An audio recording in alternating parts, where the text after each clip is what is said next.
Metaphysical self-defense. This channel has been about defense from the beginning. The term chosen ones had no origin in self-aggrandizement or a special destiny whatsoever.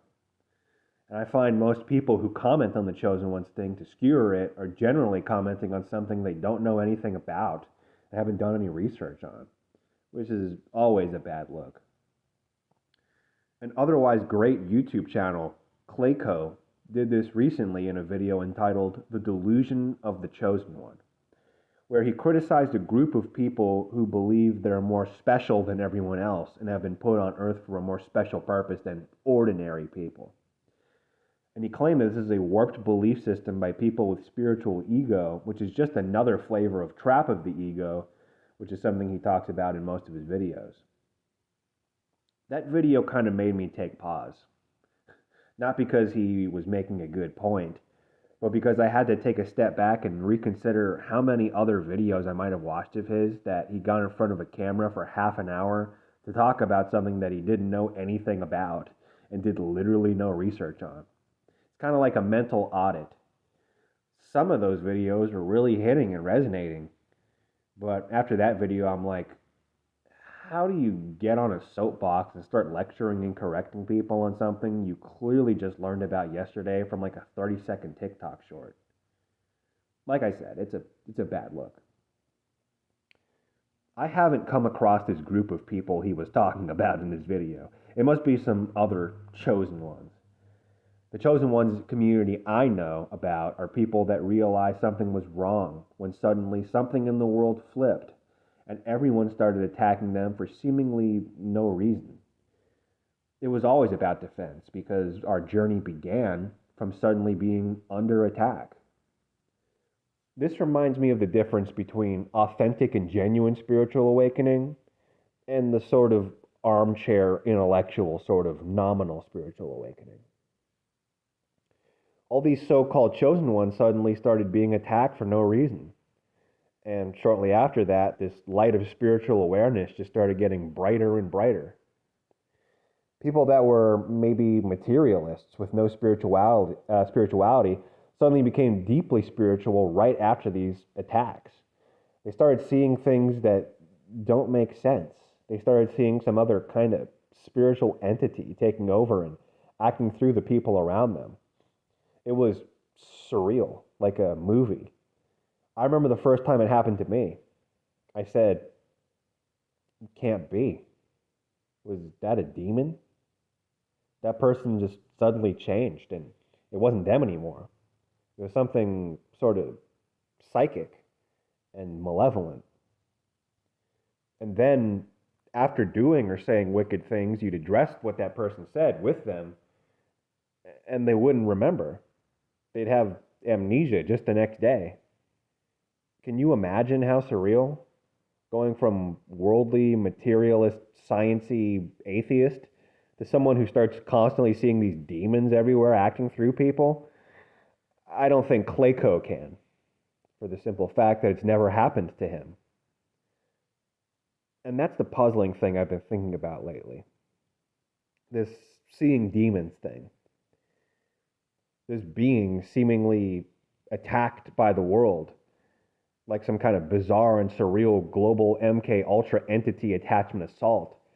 It's one of the most defining symptoms of a real spiritual awakening. And yet Clayco, whose channel is all about spirituality, deep spirituality in fact, wouldn't have the slightest clue of what I'm talking about right now. Clayco makes great points, really important and insightful spiritual points. And meanwhile, many of these so-called chosen ones are people that are frankly not very intelligent or insightful. This is a conversation I had with a viewer some months ago. I think she might have been a Hylic or a psychic with some sort of a fascination with the chosen ones community or label. And she was telling me about how she didn't think chosen ones YouTubers like Terry Joel Jr. or Trinius Henderson were real chosen ones because they seemed really shallow by comparison to my content. And I found myself in this funny and strange position of having to correct her mental picture of what a chosen one is. The label can kind of mislead people and put some grandiose movie-like image in your head, like a chosen one is going to be some wise spiritual sage that ushers in a new era of enlightenment for humanity or something. So here I am telling her, no, actually, many chosen ones are actually kind of dumb. If you ever watch a Trenius or Terry Joel Jr. video, you'll probably say to yourself, wow, it's getting dumb in here. And also, these are people with basically no spiritual insight at all, not much understanding, and really no good core solutions to spiritual problems either. And yet, there's one thing that unites us all: our experience. What makes us chosen isn't our depth of spiritual knowledge or intelligence or some special abilities like exorcism or being able to command demons. It's this shared experience of the Matrix suddenly attacking us unrelentingly out of the blue one day and not stopping for years and years and years. Demons operate through all the people around us and attack, attack, attack. They set up situations that get us fired, framed, smeared, set up, publicly humiliated. So now the question: why is this flock of idiots like Terry Joel Jr. and Trinius so important to demons in the Matrix that they need to be targeted and attacked? What is that X factor that we have that we are targeted? Incidentally, at the exact same time that we become more spiritual, that someone like Clayco doesn't have. And really, that's where I get my definition of a chosen one from. To be very clear, the term chosen one has a known source. It definitively comes from one YouTuber. His name is New Breed Global Truth. He coined the term somewhere between 2015 and 2017, and he used it to describe the symptoms that we're all experiencing. But he was very careful to define it as the... Okay, let me read that again. Yeah. Okay, it come from New Breed Global Truth. He coined the term somewhere between 2015 and 2017, and he used it to describe the symptoms that we are all experiencing, but he was very careful to define it as the things that happen to, quote, the chosen people of Israel. So the term comes from New Breed, and he related it to a very specifically Judeo-Christian context. And so in honor of staying mostly within the spirit of that, to not distort the term any more than it has been by the internet, who don't even know where the term comes from or who coined it, I'll also keep it in a biblical context. When I define the term using John chapter 15, verse 19. If you belonged to the world, it would love you as its own. As it is, you do not belong to the world, but I have chosen you out of the world. That is why the world hates you. To be totally honest, I don't think any more deeper exploration or explanation is needed to define what a chosen one is but that. What you're feeling are the symptoms of being rejected by the world. The matrix that is the world operates like antibodies and attacks you like a virus, like an immune system reaction. Every avenue of worldliness has been involuntarily closed for you. What is it you want? Do you want to be famous? Do you want to be an artist? You can forget that shit. You'll be cast down by everyone. You want to find love and start a family? I think you'll find it rather difficult when you realize that it's impossible to attract anyone who doesn't have some kind of personality disorder and is hosting entire legions of demonic astral parasites like some spiritually rotting, maggot-infested corpse on two legs. Maybe you'll define yourself through your career, although I doubt that will last very long, since all your coworkers everywhere you go seem to be deeply interested in sabotaging everything you do and conspiring to get you fired or otherwise make you so miserable that you quit. Maybe to help get you through all these troublesome circumstances, you just want to go grab a couple beers with some friends at the pub and talk it out to feel better. You silly bitch. You know you don't have friends. You've been having to kick toxic friends to the curb for years now, and you know that if you don't take the trash out, it'll take you out. And after enough times of trying, you learn that there's really no point in pursuing that venture given how consistently and universally unsuccessful it's been. Well, I say, with all these things removed, it seems there isn't a lot of avenues left open that would fall under the banner of worldliness. It very much seems that we've been chosen out of the world. And this is something that starts from within, an inner calling. And this inner calling seems to be identical to this growing spiritual light that gives spiritual awakening. Now, I see people like Clayco all the time. Actually, it's the ordinary spiritual person. They may have struggled with identity issues or something, or addiction, or a pervasive sense of emptiness or loneliness in a crowd, and that may have led them to read some spiritual books to try to navigate that. Or maybe they're New Age and want to listen to Bashar or Eckhart Tolle or something. Intellectually, they can get pretty far. But that's the interesting thing to me.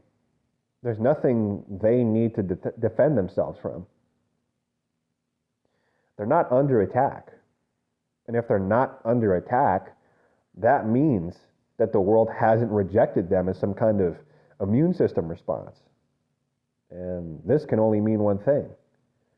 Despite all the spiritual research, despite all the posturing, despite all the insight, even despite all the spiritual practice, the world still accepts them with open arms. And that can only mean one thing. They are of the world. They have not been chosen out of the world. They are not chosen ones. And I think one word burns away all the fiction and makes it very clear what path you belong on. And that word is one of my great solutional prescriptions on this channel: monasticism. People get confused when I talk about monasticism as a solution. Now, I talked about all the ways that we as chosen ones can't pursue worldly things. We get attacked for it. And so ask yourself, would monasticism be going with the flow or going against the flow of your life? You can try to fight your way to success in a world completely dedicated to making sure you fail and endure the endless losses associated with that. Or you can work smarter and reconsider what path was really meant for you. I mean, really put it all into perspective. Put it all together. Suddenly, a spiritual light inside of you starts growing, and it's wild and uncultivated and seeking enrichment, refinement, and structure. Same time this is happening, everything in the world is trying to make sure you can't have any worldly things. Don't you think that all of these things are pointing to a path of focused and dedicated spiritual practice in the quiet focus of isolation? If you listen closely, it's almost what every fiber of your being and your body is screaming for. There's some quiet tug towards that path beneath all the noise and lusts of the world. On a very deep and subtle level, something inside you feels that it's a right path. Now let's put the spotlight back on Clayco. Again, someone that clearly is not chosen and has not been chosen out of the world. He can get on every video and talk about how the ego is bad, but is something inside of him calling him out of the world towards monasticism, towards a more serious and deep spiritual practice? Or, on a very deep and subtle level, does the glory derived from getting on the soapbox again with sage-like intellectual performances for his Reddit-grown audience feel a little more right, right in his body, like he's meant to be there? You see, if you look close, that's the difference, is what your body and your soul is telling you to do. But the funny thing is, just because these subtle tugs are telling you to do things doesn't mean that we always honor them. Make no mistake about it. Terry Joel Jr. and Trinius Henderson are chosen ones. They have been chosen out of the world. And yet, isn't it so interesting that they continue to try to live in the world and have all the usual worldly things?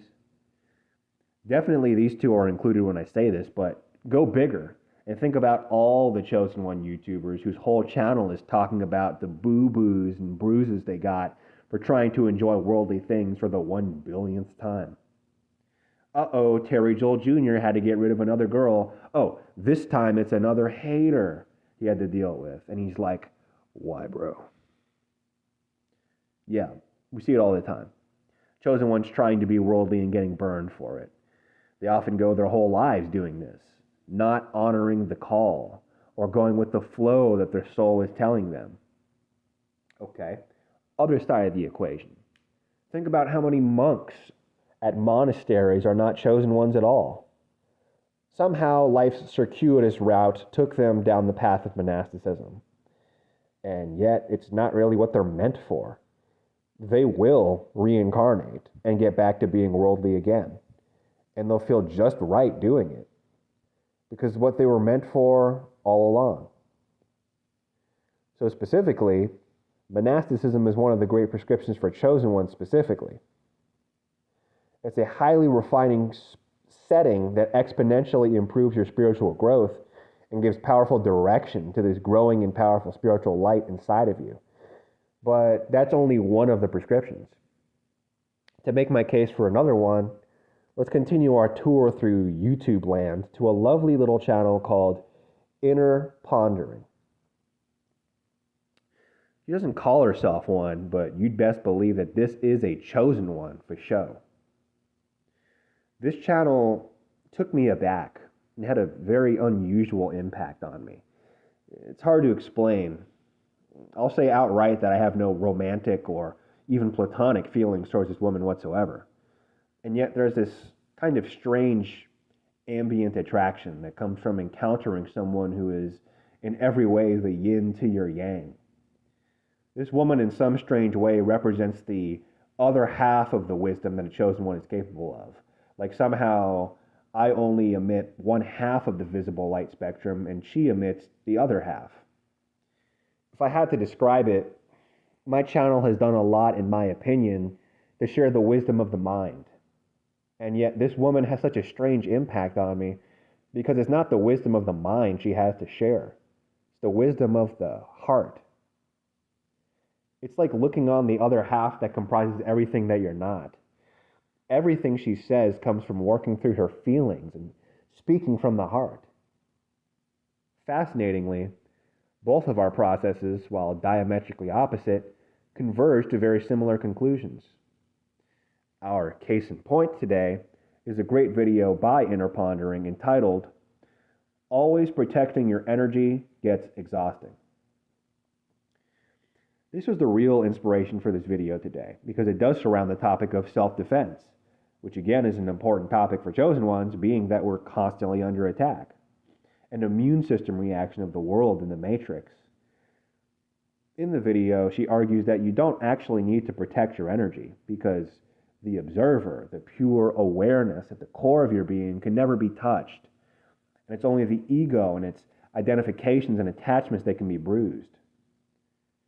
This video that I'm recording now, you may be slowly realizing is secretly encoded with arguments for my 3 prescriptions: monasticism, disidentification, and theurgy. And thanks to Inner Pondering, I feel I don't have to make my case for disidentification. Instead, I just ask that you watch her video because it makes the case far better. Okay, also called neti neti, disidentification strips away all false self-identity and attachment. And having done so, you may have accidentally discovered that there's nothing left but pure awareness and consciousness, the unconditioned mind. And this is an invincible thing which can't be touched, and I refer to it as the one or the monad. And yet, while some of it is in us, we're not exactly immersed in it, are we? And herein lies the problem, in my opinion. Inner Pondering. What a beautiful, gentle spirit is this lady. And she's had the great epiphany. If Earth is a school, which is not, in her video, she shows us that she learned the great lesson of them all, that the pure awareness of the unconditioned mind is the one real thing. And so here's our problem. I have to ask, how many times has she learned this lesson? Am I to believe that it's just this lifetime that she finally figured it out? No. Let's be realistic. She had to start from scratch and figure it out all over again because her mind was wiped.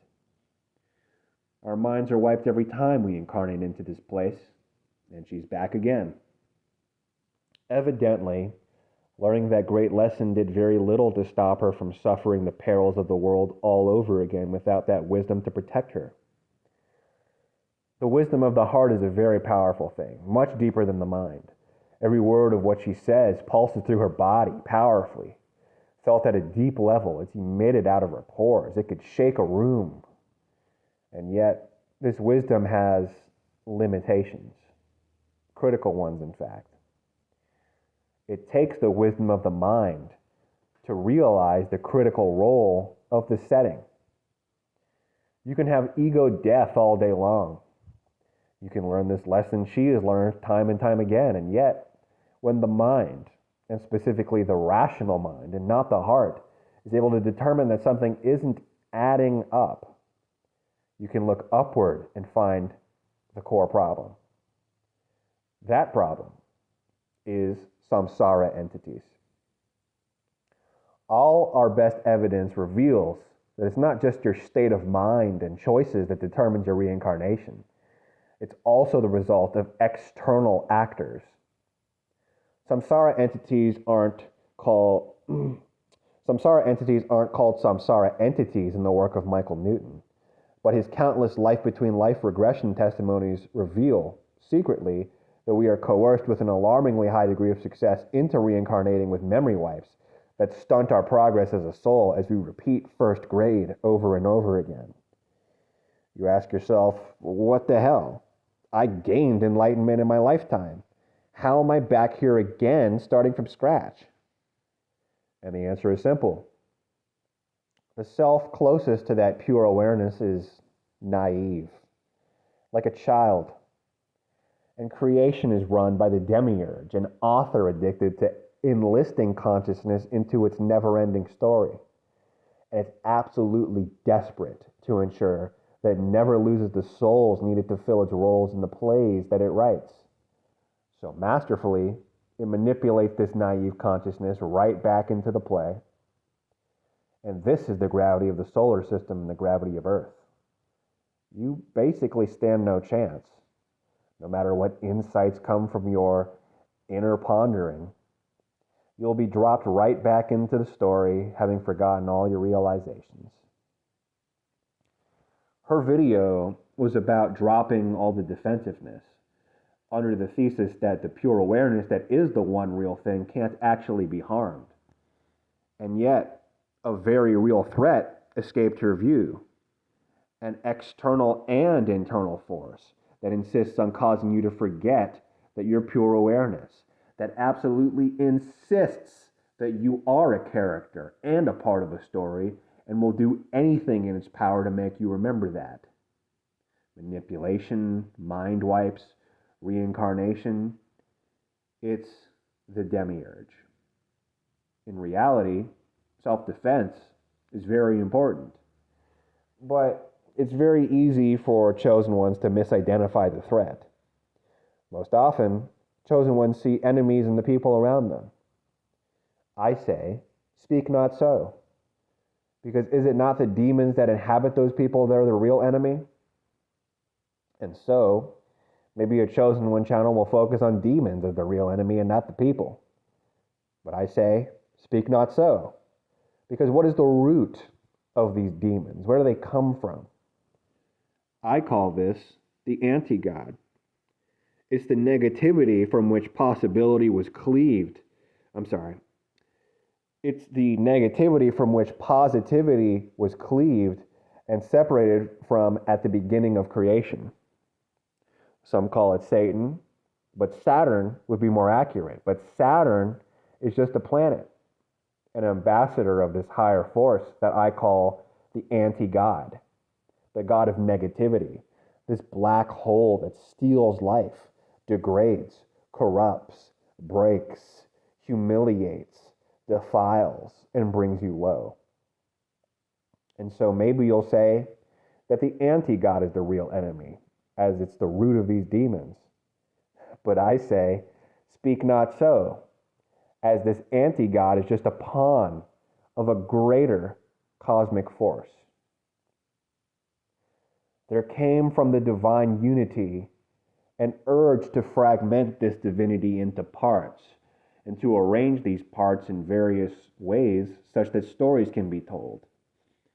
And each part was given a name, and this force was eternally fascinated with the possibilities that could unfold from this storytelling through giving these parts names and rearranging them into all these different situations. This is the real force that controls the universe. It's called the Demiurge, the God of creation. It can be found within you, but more dire is that it can be found outside of you as well. Its hands are in everything.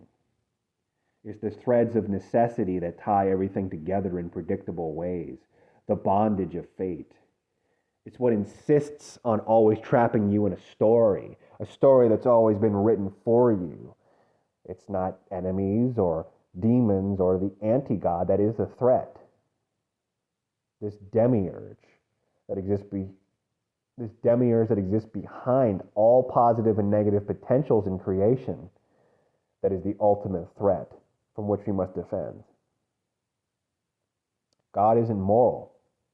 God doesn't care about morality. It only uses morality as a plot point in its storytelling. Funny enough, we can look to TV to see a more accurate picture of what God is. You know that show Supernatural? In that show, God literally takes on a human form named Chuck, and he's an author, the author of the book of all creation. And he's kind of a douchebag. It's funny, that show is actually one of the closest depictions of theological reality. This creator God has no limits. It will degrade your consciousness to the level of an animal and put you through trillions of lifetimes of hell that is living in nature. Man, I gotta learn to read. It will degrade your consciousness to the level of an animal and put you through trillions of lifetimes of the hell that is living in nature just to satisfy its intellectual wanderlust of exploring possibilities through storytelling. It subjects the pure awareness that is consciousness to endless unethical experiments as it explores all possibility, always giving body and sentience to whatever consciousness passes through these stories. So all suffering can be felt. It's not all bad. In fact, metaphysical reasoning seems to suggest that realms that are much more positive exist in equal measure. But altogether, the entire process represents a huge moral crisis. This demiurge will wipe your memories every time and put you through hellish lifetimes endlessly just to explore possibilities. It very much has the qualities of an unethical science experiment as carried out through the structure of transformative storytelling. Even more alarming is that there isn't 1 square foot of creation that is untouched by the demiurge. Everything you can possibly see or know is under the grip of identity and story. All right? I am a magician, an astrological magician. I could teach you how to defend yourself against some shitty coworker using real magic. I have ruined people's lives. Those were hollow victories because I followed the trail of their evil to greater and greater evils, greater threats. And this forced me to redefine my approach to self-defense. Our defense must be against creation itself. Creation is the work of the demiurge, the ultimate threat. Inner Pondering's epiphany has not freed the consciousness of which she speaks. It is still trapped in matter in a physical body, and when it's freed by physical death, it will be effortlessly turned back around to be trapped again in another body, eventually one that is too animal to resist. The problem again is the setting. The consciousness must not be the consciousness must not just be liberated from our false self-identity and the crude weight and gravity of our worldliness, but also liberated from the setting itself.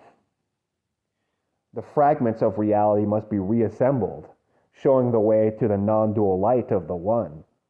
And the consciousness must be projected back into that source, and only then will it be freed from the demiurge's grasp. This is why the real self-defense that really makes a difference is theurgy, the God working that creates a path back to the monad. In fact, teachers of Barden theurgy like Bob from 60 Skills of Meditation even rarely refer to a kind of non-dual suicide, where when you immerse your consciousness deep enough into non-dual light, an option appears for your physical body to die on the spot and merge completely with non-dual light.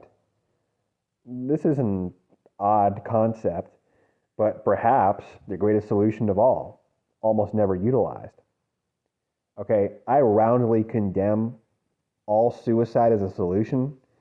In fact, it practically guarantees reincarnation and gives samsara entities a lot to work with. But this non-dual suicide is a little different. It's not like picking up a gun and shooting yourself or taking pills. It's more like spiritually an offer is given to you to die on the spot and return completely to source and withdraw your consciousness out of creation entirely. Frankly, I find the prospect very attractive.